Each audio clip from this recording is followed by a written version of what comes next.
Hello folks, welcome to the channel. If Windows suddenly deactivated itself after the recent update, then watch this video for the solution. Now the first thing we need to do is to run the activation troubleshooter. So for that we'll right click on the Windows button, go to settings, click on system and then click on activation.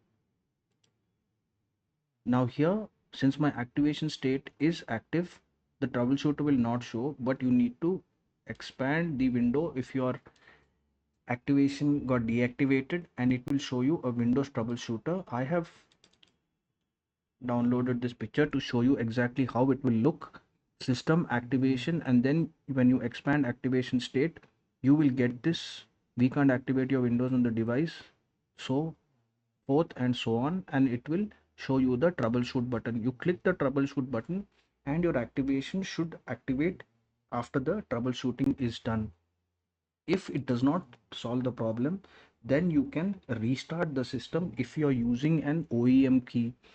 So when you restart the system, what happens is the Windows will automatically pick up the OEM key and activate itself. So we click on the start button, click on the power button, and then we click on restart.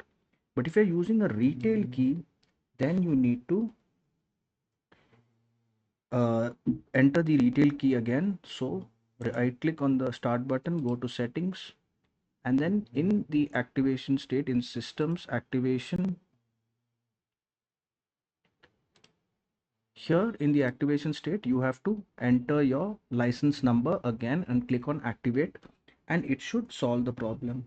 But if none of these steps work, which is very rare, then you have to do a cloud reset. So what happens during a cloud reset is Windows will pick up the activation key that you've already entered and it will restart as a new version of Windows already activated. So right click on the start button, go to settings, click on system, and then go down to recovery, click on recovery, and then click on reset PC, click on remove everything. So before you do this, I advise you to back up all your personal data on a external hard disk drive, and then you click on remove everything,